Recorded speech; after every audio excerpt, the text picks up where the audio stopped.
Hello and welcome to the New London 30-Minute Podcast. I'm Lanaya and I'm joined here today with the new choir teacher. I only refer to you as that because I wanted you to introduce yourself as you, so. Oh, awesome. I'm Miss Danos. I'm the new choir teacher here at New London. I am fresh out of college, so this is my first teaching job, and I'm really excited to work with these students. Well, okay, so I'll start with my first question, which is, where did you go to school? So, where did I go to college? Yeah. Okay, so I went to school at Missouri Western. It's a little north of Kansas City, Missouri. So I wanted to go to school out of state because that's what everyone wants to do. I feel like they don't want to stay home. And so I decided I want to go to out of state, but I wanted to be close enough to where I could come home if anything happened. So I picked there because I liked the setup and everything, and mostly because I didn't know what I even wanted to do when I first graduated high school. So I was just looking at living arrangements and what the school was like, and so I really liked it. So did you go in with an open major and then decide later on? So I went in undecided, and then I decided that I wanted to be an accountant. And then as soon as that happened, I was sitting in class one day, and I distinctly remember it. I was sitting in class, and the professor said something like, yeah, and you accounting majors, you're going to have to take this class and this class and this class. And my stomach dropped. I'm sitting in the front of the class, and I'm just like, I don't want to take those classes. Yeah. And then I was like, oh my God, I don't have to take those classes. And literally right that second, I was like, I'm going to be a teacher. Darn it. Because when I was your age, all of my teachers would say, you're gonna be a great teacher one day, you're gonna be an awesome teacher one day, and every time they would say something, I was like, no, I'm not gonna be a teacher. Why would I want to do that? I was like, I don't want to go to school for 15 years and then be there for the rest of my life. And here I am. Yeah. But as soon as I started taking my courses for teaching, I knew it's exactly where I needed to be. And what were the teaching courses compared to what you thought you were gonna do? I guess if that makes sense. So honestly, I did not know what I wanted to do. Yeah. Even when I decided I wanted to be an accounting major, I was still I don't know what this looks like. My future didn't really become clear until I really settled on the teaching path. Because when you are an accounting major, it's okay, you could use this in a bajillion ways. Yeah. There's no set, oh, this is what that's going to look like. But as soon as I decided, oh, I want to be a choir teacher, I knew, okay, I'm going to end up in a school. I'm going to end up with this kind of, things started to fall into place. And so I got a clearer vision. And when I started taking those classes, it just felt like my life was starting to set in clearer, I guess. So the classes, they were different because before, all the classes I had taken, I didn't decide until my second semester sophomore year that I wanted to be a teacher. So all my classes prior were just classes that I was taking because someone told me to. And I mean, my education classes were also classes I was taking because someone told me to. But they felt like I was actually taking a class that was going to be worth it because I actually needed it. I was learning something because this is what I was doing. So, yeah. Did you ever think that, okay, so you said you went to college in Missouri, right? So did you think that you were going to teach at a school in Missouri, or did you know you were going to come back to Iowa? No, I never, ever thought I was going to stay in Missouri, even when I picked to go to school there. I honestly did not know where I was going to go. Yeah. I had no clue. I just knew I did not want to stay because I'm from this area. I'm from Burlington. I went to West Burlington. And I just knew I didn't want to stay and go to SEC because I was afraid that if I went to a class, if I went to SEC, I would just settle on something and just never leave or whatever. So, and I wanted to experience not being at home. Yeah. So but as I was finishing up my education, I was like, but I want to be home. Mm-hmm. And so going away for school was really great because it made me realize that this is where I wanted to be, instead of going to like staying here and wondering, is this actually where I want to be? Mm-hmm. So I think that is a really great experience that I had. So, and I'm very lucky that I was able to come back here and stay so close to where I live and like be here in a familiar place. Yeah. So, I mean, I guess my only other question, like going along with that, is like, was it weird kind of leaving and then like coming back and teaching so close to where you went to high school at? Not really. I do feel annoying sometimes when I'm like, because like I'm still learning the ropes. This is my second week. Yeah. And so like I feel annoying sometimes when I'm talking to people. And when you're in a new situation and someone's explaining to you something, it's very easy to fall back on what your prior experience is. Mm-hmm. That's just what people do naturally. And so being in a choir classroom, I immediately fall back into, oh, this is what I did when I was student teaching, or, oh, this is what it was like when I was in high school. Yeah. And so being so close to home, and so like my high school is literally like a 20-minute drive away. Yeah.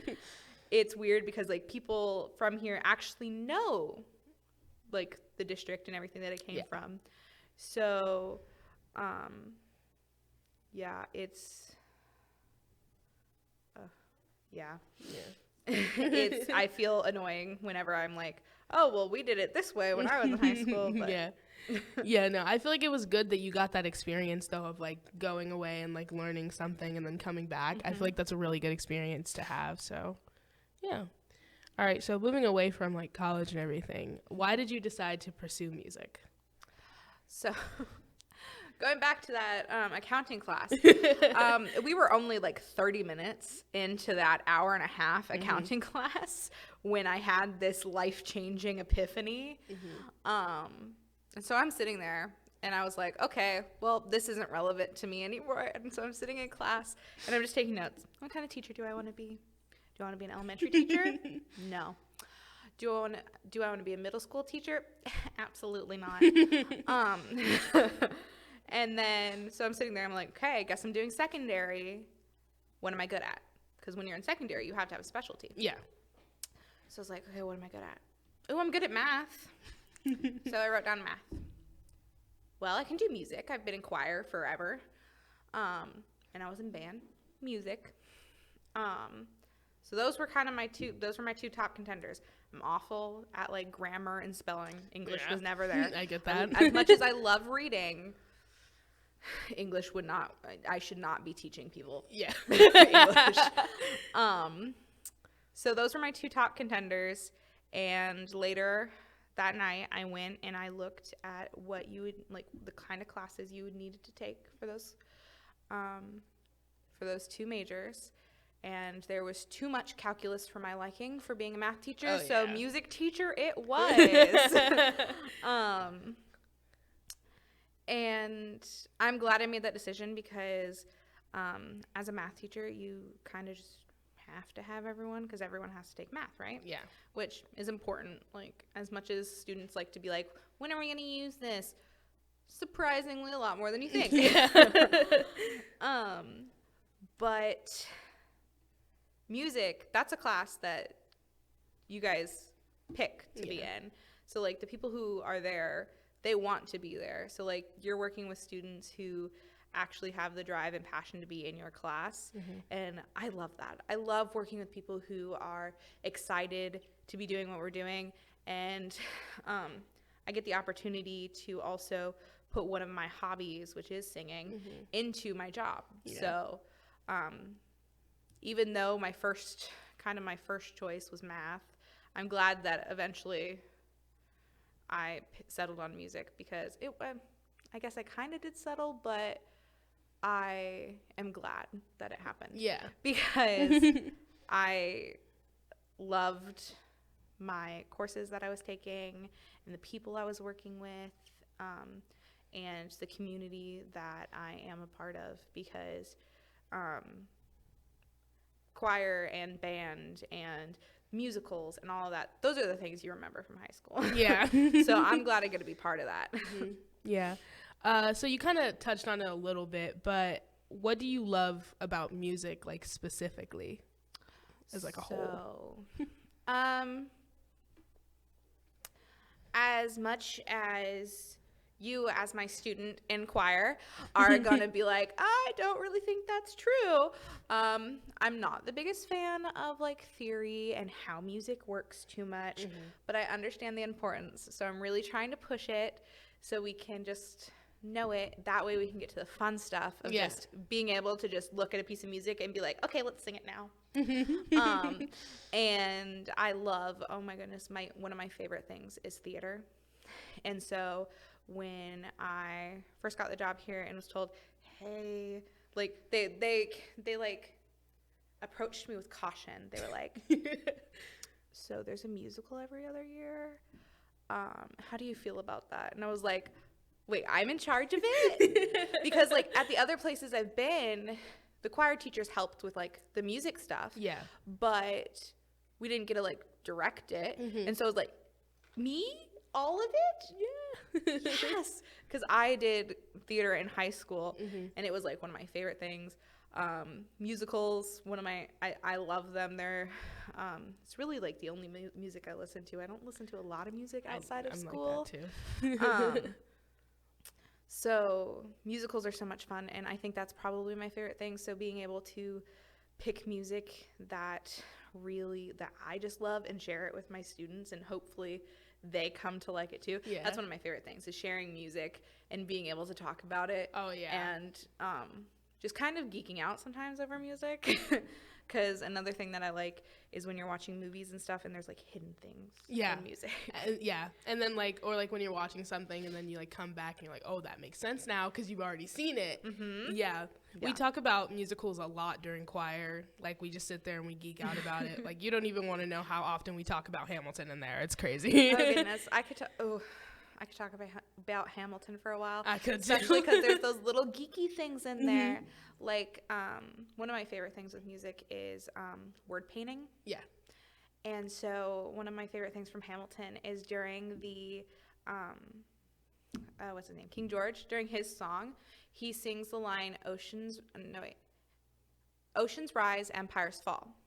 But when you listen to it, on the word rise, the music actually goes down, and on the word fall, the music goes up. So it's oceans rise, empires fall. Yeah. So it's wordplay that like is opposite to the music, and I just love little things like that. I love it. It's just this insignificant little thing, but like they did it for a reason, and I think when composers do that, it's so cool. Yeah, and then when it's executed like perfectly too. Like I think Jonathan Groff did a really good job playing King George. So yeah.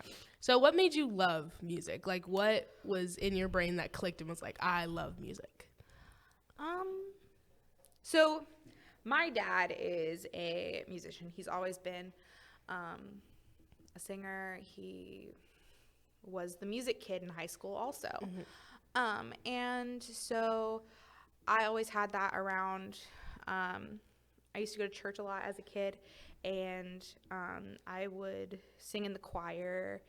And so I've been consistently in a choir from like the age of 3 until about a year and a half ago. Not a year and a half. About a year ago, a year and some change, when I like finished up that part of my education. So that's like what, 21 years? Yeah. So like I don't know if there was anything that made me like fall in love with music. It's just always been there. Yeah. And it's always been something I was good at. And so it wasn't something that I really let go. And as much as some people like to be like, I don't really like music, like music's all around. Like you can't you can't. There's always gonna be something that interests you with music. There's always gonna be at least one song that you're like, okay, I like this a little bit, I guess. Yeah, there's always going to be that movie that you really enjoy, and oh, this part's so intense and amazing. Well, what made it so intense and amazing? Well, the acting and the writing, but there's probably a really great score going along with it. So like music just does so much in day-to-day life that you don't realize that it does. And I just think that's really cool.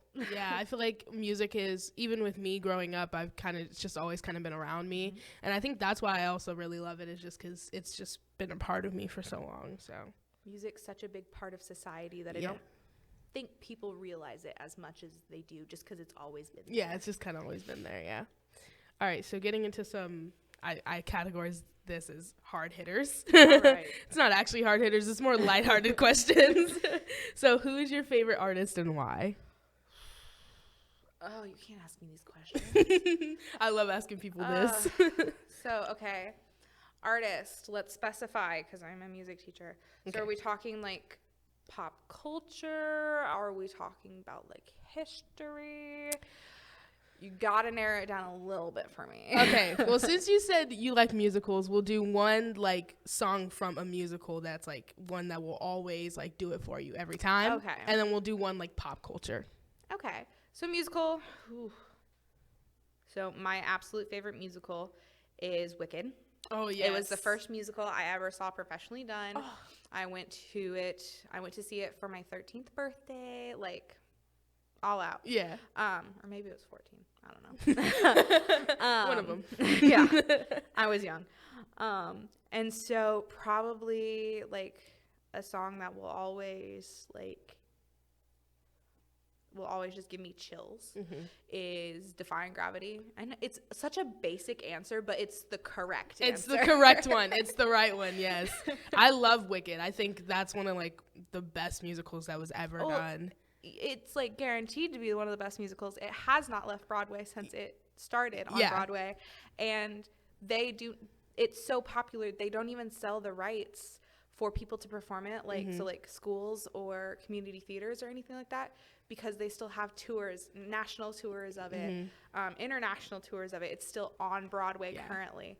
So I think that just good, and it goes to show, the show's like what, 15-ish years old, probably longer, probably more, and it still has never, like, the license has never even come up, or and it hasn't even left Broadway. Like, it says it was published originally in 2003.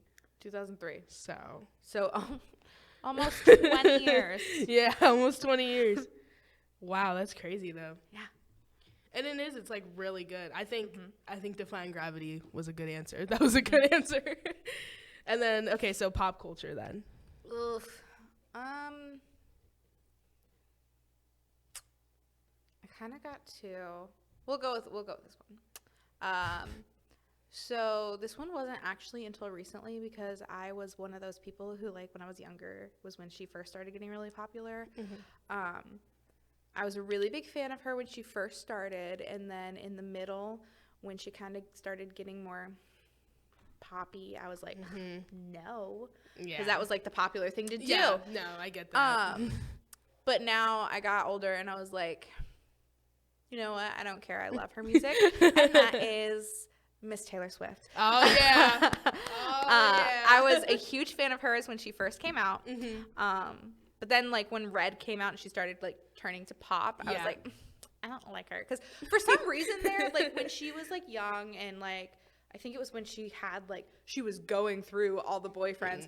She's probably had, like, the same amount of boyfriends as any normal person her age. Yeah. But because she was in the spotlight from such a young age, it was just, like, Taylor Swift, so many boyfriends. When everyone was so critical of her, I was like, I hopped on the bandwagon. I was like, Taylor Swift. But then, like, I got older and I was like, why am I like this? Her music's good. I sing it, like, when I hear it. Like, get over yourself. And so I listen to her music. She is so smart. Yeah, her music, that's like the only way I can describe her music. She's a genius. Some people will listen to her earlier stuff and be like, but it's so basic. Well, yeah, she was a child. Yeah. But like if you listen to her newer stuff, like that's the only way I can describe her music is smart. Especially with a lot of the vault stuff that she's been releasing too. She is just so deep and she cares about her music so much. She's very genuine and I just really like that. I really enjoy that. I love Taylor Swift. I think she is like very, very smart. I don't think people talk about her as often as they should. Like, I think that should be a main topic every single day. Yeah. Well, to be fair, earlier, I guess it wasn't this year, but like a couple months back, she released Red, and I thought TikTok was going to explode. Oh, yeah. The whole world, like, turned upside down when that happened. Yeah. All right. So what do you think makes a good artist or musician? Someone who cares. So when I say that, I don't mean someone who like drinks, breathes music. Like it does not have to be your life. Because I am a music teacher and music is not my life. I wouldn't even say music is in like, this is going to sound bad because I'm a music teacher. I wouldn't even say music's in like my top 5 things that I would need to survive or anything like that. Yeah. But having an appreciation and understanding and care of music is something that every musician needs to have. You need to understand why you're singing this song, what this song means. You need to understand what went behind the creation of the music you're playing in band. When you have a deeper meaning of those a deeper understanding of those kind of things, the music just comes alive more. Yeah. So like in musical theater, you have those people who were just like, oh, well, I'm just here because this is the cool thing to do. And that's fine. You enjoy it. That's fine. But you can tell when someone's really, really into their role because it's just, you get like those goosebumps. Yeah. And then when someone's just singing and having a good time because but they didn't really like put the extra work into seeing, okay, what's the motivation behind this? Like that was something I actually learned in college. I used to just have the music handed to me and I was like, okay, I'll learn this and sing it. And I would learn it and I would sing it. It would be good, but like I wasn't connecting with the music. And so it wasn't as good as it could have been. So I think that's like the key thing you need as a musician is to understand the music you're performing and connect with it. Yeah, and that's one thing I've always loved about like theater, like musical theater and stuff, is like when you get a role and then you like study it more, and then after a while you've been playing this role for so long that it feels like it becomes a part of you. Oh yeah. Yeah. Theater is so much easier to connect with theater pieces than like one of the 24 Italian arias. Yeah. Because when you're doing that, you have to translate it. Then you have to read the poetry and be like, okay, what was the poet trying to say? You have to make up your own stories. It's so much easier in theater because it's like, here's the story, here's your character, here's everything about them. Also, when they were 5, they stubbed their toe, and this is why. And so, like, it's easier to get into it. Yeah. But it's just as fun.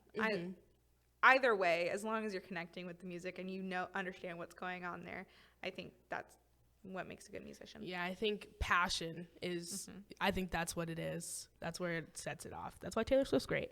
All right, so you kind of touched on it a little bit ago, but like, why did you choose teaching? Like, what kind of inspired that in you? So, like I said, I've always kind of been naturally good at working with people, and I had a lot of teachers saying, hey, you'd be a great teacher one day, because like I would tutor middle school students in high school, and I was just good at explaining things and sitting down and being patient, which I think every teacher needs to be. Yeah. And so I was so reluctant with that. I was like, I understand that I'm good at this one single thing, but like, no.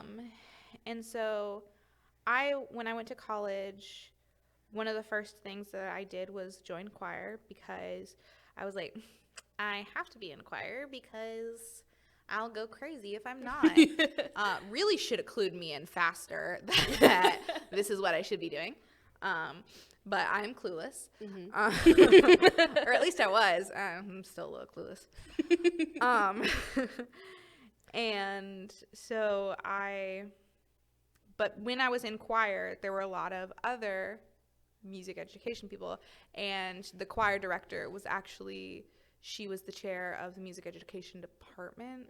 Well, vocal music education department. And I wouldn't say chair. I think she was like the director. I don't know.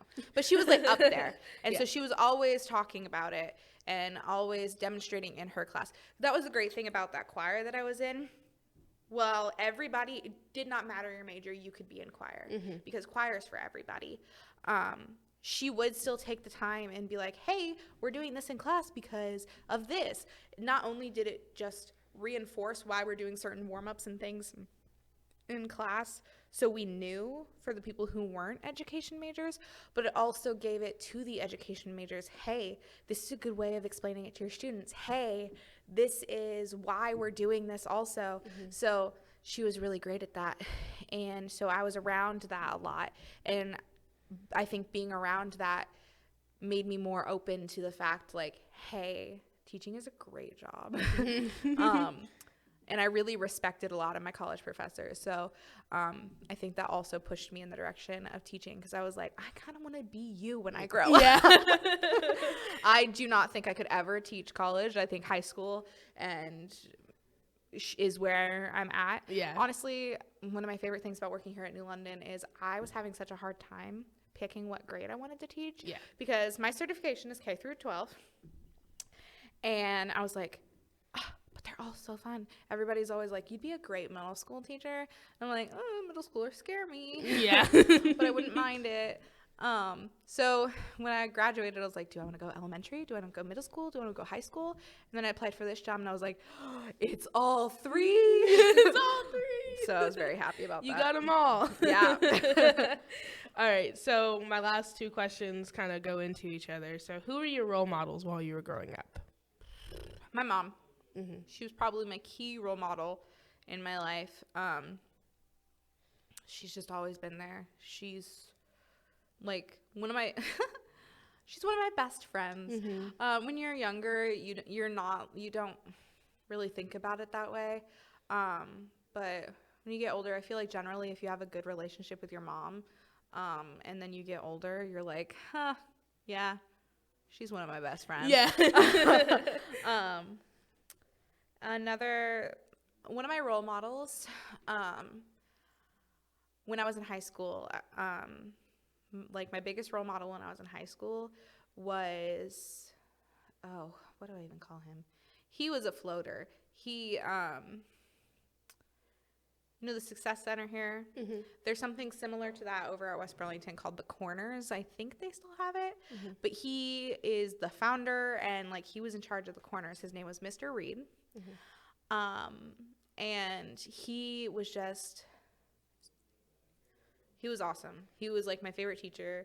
He would always take time for us. You could genuinely tell that he cared about us, and he cared about teaching, and he cared about what he was doing and why he was there. And I guess he was also one of those teachers that was like, you're going to be a great teacher. And I was just like so against it. But then as soon as I started like on the teaching path, I was like, oh, wait, I want to be him when I grow up. Because he was so amazing. He changed so many lives. He was there for everybody. He made people actually want to be at school, because there's always those students that are like, I don't need to be here, I don't want to be here, and just kind of waste their time when they're in high school. He was able to reach those students and show them that they had potential in everything and that they were worth something, and I want to do that. So he was a big inspiration to me. Well, Miss Deanos, we can't wait to see what you do for the New London Choir program and all of that, and we're super glad and super excited to have you. So welcome to the community. Thank you. I'm really excited to work with you guys. All right, that's all we got. Bye.